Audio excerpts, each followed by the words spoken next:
వంశీ కూడా దాని గురించి డిస్కస్ చేసుకున్నాం. అట్లు వదలడం వల్ల కొంచెం కింద ఇంపాక్ట్స్ ఉంటుంది అనేది. మీరు అంటున్న ఆ నెగిటివిటీని స్ప్రెడ్ చేస్తుంది ఇండస్ట్రీ వాళ్ళ, లేదంటే బయట వ్యక్తుల, అసలు ఏంటి? అంటే నాకున్న నాలెడ్జ్ ప్రకారం, అంటే నేను ఈ 3 డేస్లో చాలామందితో మాట్లాడి చాలామందితో ఇంటరాక్ట్ అయిన తర్వాత నాకు అర్థమైంది ఏంటంటే, there are few guys even they are approaching the producers. ఇట్లాంటి కాంపిటీషన్స్ ఉన్నప్పుడు ఇట్లా చేద్దాం అట్లా చేద్దాం అని కొంతమంది ప్రొడ్యూసర్స్ తిడుతున్నారు. కొంతమంది తెలిసి తెలియని ప్రొడ్యూసర్స్ ఏంటంటే ఇదేదో మనకు బెనిఫిట్ చేస్తుందని చెప్పి ఎంకరేజ్ చేస్తున్న వాళ్ళు కూడా ఉన్నారంట. అంటే నాకు రీసెంట్గా తెలిసినవి ఇవన్నీ కూడా. దేర్ ఆర్ థర్డ్ పార్టీస్ ఇట్లాగ మా దగ్గర ఇంత క్లౌడ్ ఉంది, మా దగ్గర ఇన్ని ఐడియాస్ ఉన్నాయి, సో మేము ఎట్లా చేస్తామని they are doing the positive and they are doing the at the same time negative side also. అంటే డబ్బులు, ఇది వ్యాపారం. ఈ వ్యాపారంలో ఏంటంటే ఒక సినిమాకి బాగా చేసి సంపాదించడంలో తప్పు లేదు, ఎందుకంటే అది మనకి అవసరం, మీకు అవసరం, అందరికీ కూడా అవసరం అది. బట్ అవతలని తొక్కి ఈ సినిమాని లేపుతానికి అదే స్ట్రెంగ్త్ని వాడితే మాత్రం తప్పు అనేది నేను చెప్పేది. అంటే ఇలాంటివి మనం పాలిటిక్స్లోనే చూస్తూ ఉంటాం. మీరు ఆల్రెడీ పాలిటిక్స్లో కూడా ఉన్నారు.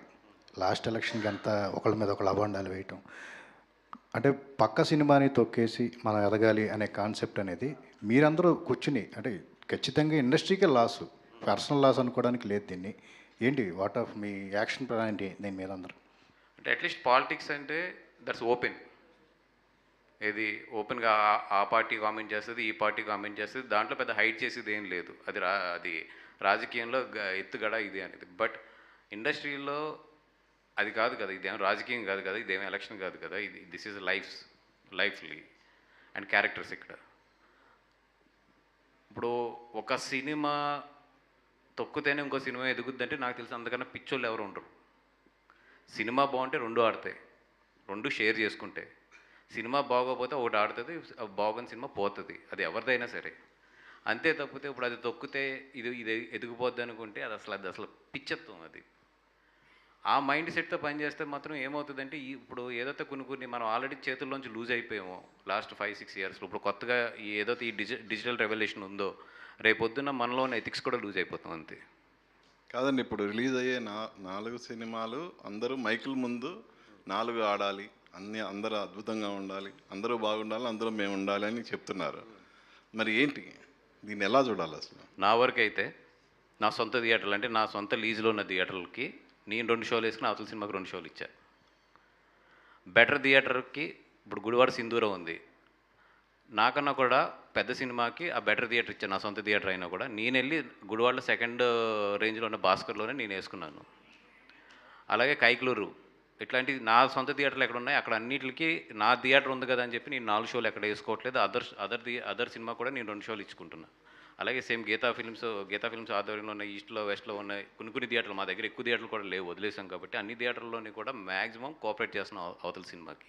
ఇంకెంతకన్నా ఏం చెప్పను నేను, నా సొంత డబ్బులు వదులుకుని కూడా అవతల సినిమాకి మా సొంత థియేటర్లు ఇస్తున్నామంటే సినిమాలు బాగుండాలని కోరుకోవడంలో. ఈ సినిమా విషయంలో ఒకటి, అంటే ట్రైలర్ రిలీజ్ అయింది, అది రకరకాలుగా ఒక్కొక్క రకంగా అనిపించింది. బట్ మీ దగ్గరికి ట్రైలర్ కట్ విషయంలో అసంతృప్తిని వ్యక్తం చేస్తూ మిమ్మల్ని డౌన్ గ్రేడ్, అంటే డిగ్రేడ్ చేయాలని చెప్పేసి చాలామంది ప్రయత్నాలు చేసినట్టుగా ఈ రకమైన టాక్ అంతా నడిచింది. నిజమేనా అసలు ఏంటి? మిమ్మల్ని మీ ఆత్మవిశ్వాసాన్ని దెబ్బతీసే విధంగా కూడా కొన్ని జరిగినాయి సంఘటనలు, డైరెక్ట్గా మాట్లాడటం కానీ సోషల్ మీడియాలో కానీ అట్లా? అంటే డైరెక్ట్గా మాట్లాడితే I always take it as a ఒక విషయం కొంతమందికి నచ్చుద్ది, కొంతమందికి నచ్చలేదు. నేను ఆ విషయం అక్కడ వరకే, ఇతనికి నచ్చలేదు ఈ విషయం, దాని మీద ఇతను ఎక్స్ప్రెస్ చేశాడు. దాంట్లో నిజంగా నాకు ఉపయోగపడేది ఉంటే తీసుకుంటాను, లేదంటే నేను అనుకున్న పాయింట్ ఆఫ్ వ్యూ ఇతనికి అర్థం కాలేదని వెళ్ళిపోతాను. బట్ వెనకాల నుంచి కొడతారు చూసారా, అది నేను తీసుకునేటప్పుడు గట్టిగా ఇస్తా. ఎదురుగుండా యుద్ధం చేస్తే నేను ఎంత యుద్ధం చేస్తాను, ఎందుకంటే ధర్మం. బట్ వెనకాల నుంచి ఇట్లాగా పిచ్చిగా చేస్తే మాత్రం నేను ఎక్కడ ఎలాగే ఎప్పుడు ఇవ్వాలో అది ఇచ్చేస్తాను. అది వాసు గారు ఇక్కడ, సో వాసు గారు లిటిల్ ఆర్ట్స్తో బాగా వచ్చింది కాబట్టి మీకు దిష్టి తగిలినట్టుంది, అందుకే మేము మీద నెగిటివ్ ట్రోల్స్ అది ఇది కూడా కంటిన్యూ అవుతుందేమో అని చెప్పేసి అలా వస్తుందేమో. సో పార్ట్ ఆఫ్ పక్కన పెడితే సక్సెస్ ఇవన్నీ కూడా పక్కకు తీసుకెళ్తుంది. సో నిహారిక లాంటి ఇన్ఫ్లుయెన్సర్ని పెట్టుకొని చాలా టాప్ స్టార్స్తో ప్రమోట్ చేసిన నిహారిక మీకు ఉండగా ఆడియన్స్ మీకు ఎందుకు థియేటర్కి